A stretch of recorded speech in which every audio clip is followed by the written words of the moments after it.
Evangelio de marzo 4, 2015, del Santo Evangelio según San Mateo.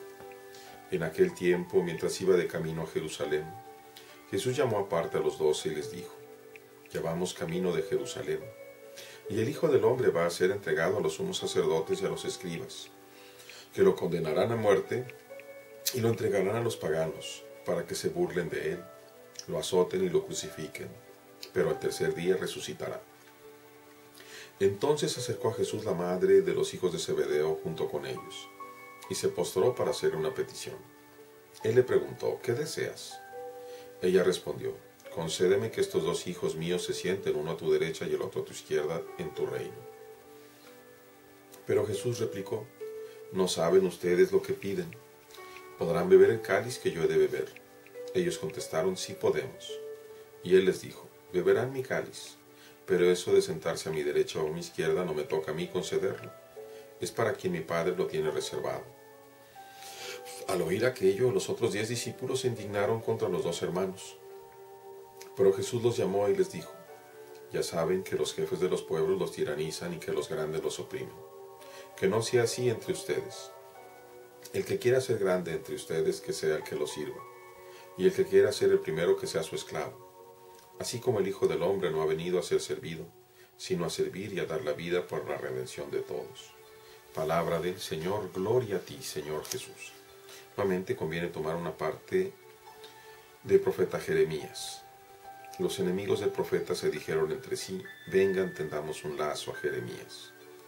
Jeremías le dijo entonces a Dios: Señor, atiéndeme. ¿Acaso se paga bien con mal? Recuerda cómo he insistido ante ti, intercediendo en su favor, para apartar de ellos tu cólera. Lo que es figura en Jeremías se hace acto de vida en el Hijo de Dios. El profeta intercede delante de Dios por el pueblo de Dios. Sin embargo, el pueblo que se incomoda por la prédica del profeta quiere acabar con él. Jesús, que es el Hijo de Dios, el verdadero intercesor, único mediador entre Dios y los hombres, ha venido a acampar en medio de nosotros y nos habla fuerte. Y precisamente los sumos sacerdotes, los escribas, los ancianos se enfadan con la predicación del Señor, porque les echa en cara sus iniquidades, porque les hace reconocer su verdad interna, que no estaban cerca de Dios. Y finalmente ellos deciden acabar con él, matarlo, sin considerar que al hacer eso van a dar cumplimiento a la voluntad de Dios. Mientras van de camino, Jesús les llama a los 12 aparte y les dice: Vamos a camino a Jerusalén. El Hijo del Hombre, es decir, el Hijo de Dios, va a ser entregado, lo van a condenar a muerte, lo entregarán a los paganos, es decir, a los romanos, que se burlarán, lo azotarán y lo crucificarán. Pero al tercer día resucitará. La muerte del justo, para todos los demás, es el fin en la iniquidad. Sin embargo, para Dios es la entrada a la gloria, porque en la obediencia absoluta del Hijo es en donde se recupera para la humanidad la dignidad de hijos, es decir, donde nos asocia el Hijo a poder ser hijos en Él mismo, hijos del Padre.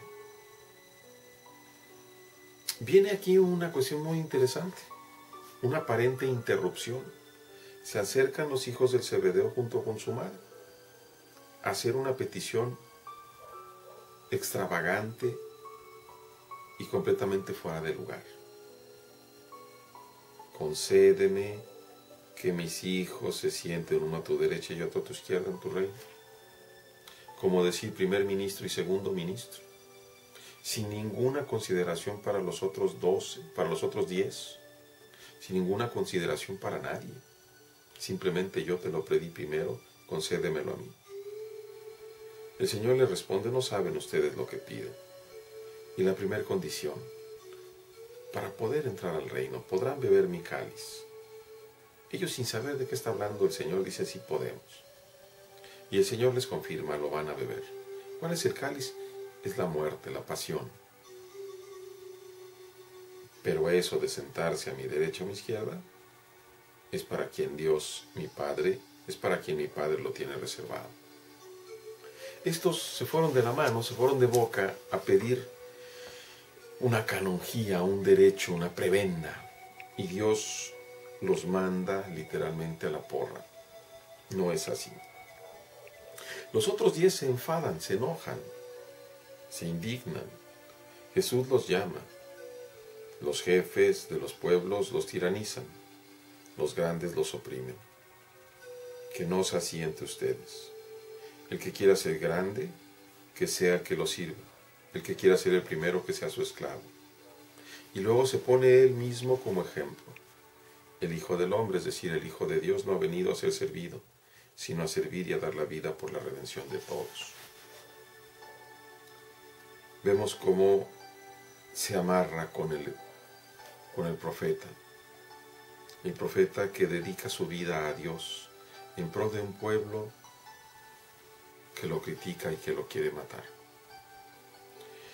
Pero el sentido de la vida del profeta no es solamente el pueblo en sí, sino Dios, y Dios a través del pueblo. El sentido de Jesús sigue siendo Dios y nuestra salvación a través de Él mismo, que es Dios. Qué fácil es para nosotros, y vuelvo a criticar a todos, a los que tienen sotana y a los que no tienen sotana. Qué fácil es quererse hacer con el poder para exigir que los demás nos sirvan. No es eso a lo que nos invita el Señor, queridos hermanos. Si tú consideras que Dios te llama para que rijas al pueblo, le mandes, le ordenes, y tú vivas una vida aparte, estás muy equivocado.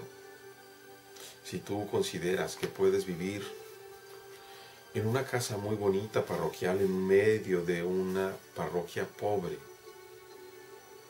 sosteniendo gastos de la computadora más moderna, de un carro nuevo, cuando tu pueblo, el pueblo de Dios, está sufriendo hambre, yo creo que estás equivocado. Porque el Señor te lo dice. El que quiera ser grande, que sea su siervo. El que quiera ser el primero, que sea su esclavo. Esclavo. No patrón, no dueño. Y te pone y nos pone el ejemplo de Él mismo. El Hijo de Dios no ha venido a ser servido, sino a servir. Y sobre todo a dar la vida por la redención de todos. La llamada al ministerio es una llamada a la configuración con Dios, específicamente con Cristo. No a una dignidad, sino a una humillación que ciertamente conlleva la dignidad del amor de Dios. En ese estado de humillación, entregar la vida por los demás, orando por los demás, desgastando tu alma, tu vida, tu tiempo, en el servicio a los pobres, especialmente a los que menos tienen. No teniendo querer utilidades, ingresos, prebendas, bienes al final de tu vida, sino que tu herencia verdaderamente sea solo Dios. Que Dios nos los conceda a todos, queridos hermanos, absolutamente a todos, rectitud de corazón, discernimiento correcto y pureza de corazón, pero también el valor para actuar según la voluntad de Dios cada momento de nuestra vida. Dios les bendiga.